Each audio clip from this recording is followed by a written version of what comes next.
Եռամյա քննարկումներից հետո առողջության համընդհանուր ապահովագրության ներդրման օրենսդրական փաթեթին գործադիրը գրավոր ընթացակարգով հավանություն տվեց։ Փաթեթն ուղարկվել է խորհրդարան, քննարկումը համարվել անհետաձգելի։ Նախատեսվում է համակարգը ներդնել հունվարի 1-ից։ Բարեփոխումը մեկնարկում է այդ կետից, երբ որ ինքը իրական կյանքում գնում իր խնդրին հանդիպում է։ Եկեք այդ հույսերը չունենանք, որ մեկ էլ մենք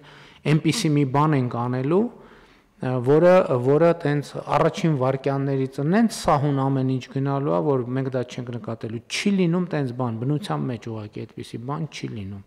Հետևաբար մենք առանց այն էլ հետաձգել ենք, ճիշտ է։ Մենք ի սկզբանե անցած տարի հունվարի 1-ին պետք է ընդունեինք, այս տարվա հուլիսի 1-ին պետք է ընդունեինք, բայց ամեն անգամ այդ մտավախության պատճառով, որ վայ, այսինքն Եվ այո, այդ փաստի բերումով անհետաձգելի է։ Առաջին փուլում կներառվեն մինչև 18 տարեկանները, 65 տարին լրացած, 18-ից 65 տարեկան հաշմանդամություն ունեցող, անապահովության բալ ունեցող քաղաքացիները։ Այս անձանց համար վճարումները կիրականացվեն պետական բյուջեից։ Անձն էլեկտրոնային արմետ հավելվածով կտեսնի, որ համակարգի շահառու է։ Հունվարի իրենքին մարդը կամ շատ կերել է, կամ շատ խմել է։ Ու այնքան վատ ազգում, որ բժշկի կարիք ունի։ Ինչ անելու։ Հավելվածն է քաշել է։ Զանգում է շտապօգնություն։ Շտապօգնությունը գնահատում է նրա վիճակը։ Եթե գրանցում ենք շտապօգնության կանչ, շտապօգնությունը կգա, նրան կտեղափոխի հիվանդանոց։ Տեղափոխելով հիվանդանոց, էմերջենսի ծառայությունում նրան ապահովագրության շրջանակներում կտրամադրի առաջնային օգնությունը, բուժօգնությունը։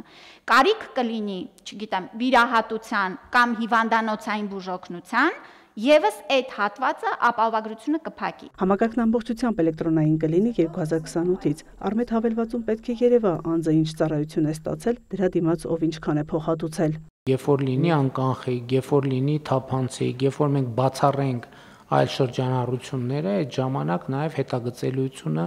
ամբողջությամբ կերևա։ Ավելի ընդհանրական գնահատականով մենք քննարկումների ընթացքում, երբ որ ուզում ենք հասկանանք, թե ծառայությունների որ հատվածի ծածկույթ ենք ապահովում, մենք այդ ժամանակ պարզվեց, որ մենք ծառայությունների 30%-ի ծածկույթն ենք ապահովում։ Այսինքն Հայաստանում ինչ բժշկական ծառայություններ կան, դրանց 30%-ը, բայց այս 30%-ը ամենաշատ պահանջարկ ունեցող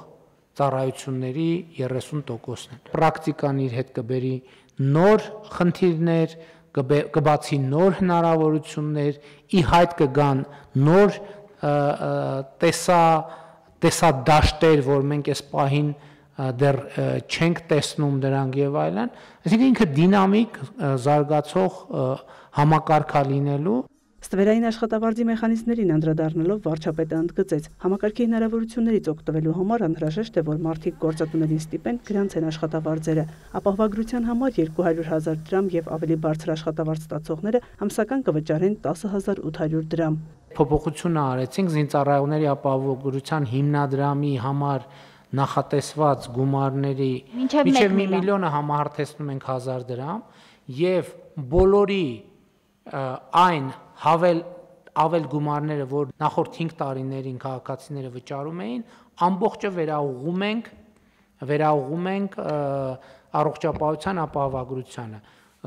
Կան աշխատավարձի սեգմենտներ, որոնց համար այս փոփոխության արդյունքով 10,800 ամբողջությամբ ծածկվում է։ 200,000-ից մինչև 500,000 դրամ ստացողների համար այնտեղ մնում է 300 դրամի պարտավորություն։ Փոփոխությունից հետո իրանք վճարելու են հիմնադրամի զինծառայողների ապահովագրության 1000 դրամ եւ 4500 դրամ վճարելու են ու ուղղելու ենք մենք ինքնաբերաբար ուղղելու ենք առողջության ապահովագրությանը։ Այդտեղ մնում է 6300 դրամ։ Այդ 6300 դրամի հետ կապված ինչ ունենք։ Սոցկրեդիտներով 6000 դրամի հետ վերադարձի իրավունք են ստանում։ Նախարար Թորոսյանը ապահովագրության համակարգի ներդրումը համարում է անկախությունից ի վեր առողջապահական ոլորտի ամենամեծ բարեփոխումը։ Երբ որ մենք նաև մեր քաղաքացիներից լսում ենք, թե օրինակ ինչու չենք բարձրացնում կենսաթոշակները այնքան, որ ավելի հեշտ լինի իրենց կարիքները օգնել, դրա մի ծանր մասը կամ մեծագույն մասը հենց առողջապահական ծառայություններն են։ Եվ մենք այո, թեկուզ այլ գործիքներով բարձրացնելով կենսաթոշակը հետ վճարի համակարգով ինչ որ չափով, մենք հնարավորություն ենք տալիս մեր 100,000-ավոր քաղաքացիների օգտվել այն ծառայություններից, որոնք կյանք փրկող են եւ որոնք ամենամեծ բեռնեին իրենց ծախսերի մեջ։ Երրորդ կարգ ունեցող հաշմանդամներին եւ միջին ֆունկցիոնալության սահմանափակում ունեցող քաղաքացիներին, որոնք էլի թվով շատ են, մոտ էլի 100,000-ի կարգի, տալիս ենք ամենամեծ փաթեթը՝ ի տարբերություն այսօրվա գործող ավելի փոքր փաթեթի, առնվազն 2 տարով, որպեսզի նաև նրանք էլ հասկանան, թե ինչ լավ է առողջության ապահովագրությունը։ Պետպատվերի մեր համակարգը 65+ թոշակառու շահառուի խումբ չունի, ինքը պետքա լրացուցիչ հաշմանդամություն, սոցիալական որոշակի խումբ, որպեսզի հիմա մենք ուղղակի մի քայլով 65+ բոլոր թոշակառուներին ներառում ենք համակարգ։ Օրակարգի հաջորդ հարցը եւս բխում է առողջապահության տրամաբանությունից։ Նախագիծը կանխարգելելու է շնչառական հիվանդությունների եւ քաղցկեղի ռիսկը։ Նախատեսվում է 2027-ի հունվարի 1-ից արգելել պոլիէթիլենային տոպրակների օտարումը, առկայությունն առևտրի, հանրային սննդի օբյեկտներում, շրջիկ առևտրի կետերում, տոնավաճառներում, մանրածախ առևտուր իրականացնելիս, բացի կշռափաթեթավորման եւ երկրորդային հումքից արտադրված աղբի համար նախատեսված պարկերի։ Արգելվում է նաեւ պլաստիկից կամ փրփրապլաստից պատրաստված մեկանգամյա օգտագործման տարաների եւ սպասքի առկայությունը կամ օտարումը նույն վայրերում։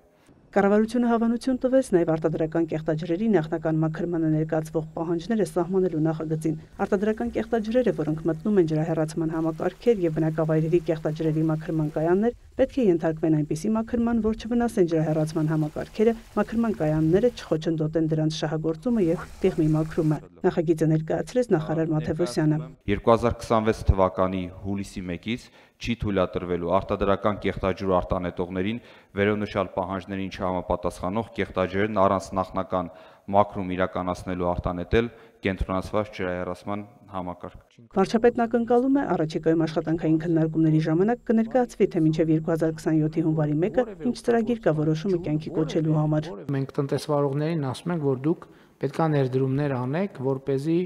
արտադրական կեղտաջրերը մաքրեք։ Բայց մենք դեռ մեր իրականության մեջ մի ուրիշ արձանագրում չենք արել, որ որևէ օգտագործված ջուր առանց մաքրման բնություն պետքա չվերադառնա։ Որևէ ջուր օգտագործելուց հետո առանց մաքրման բնություն վերադարձնելը դա բնապահպանական աղետ է։ Նշվեց եզրակացությունն այն է, որ չվճարելով մաքրման ծառայությունների դիմաց, ըստ էության չենք վճարում ավելի առողջ սնունդ օգտագործելու համար, քանի որ չմաքրվող ջրերը հետո ռոռոկման համակարգի միջոցով գնում են դեպի բուսաբուծություն, հետո տարբեր կերպ համալրում են սննդի տարբեր բաղադրիչները։ Փոխվարչապետը նշեց, որ հայեցակարգային քննարկում կա։ Այս տարի կքննարկեն ռազմավարությունը, կան նախանշված ծախսատար, բայց բովանդակային առումով կարևոր լուծումներ։ Մայա Խաչատրյան, լուրեր։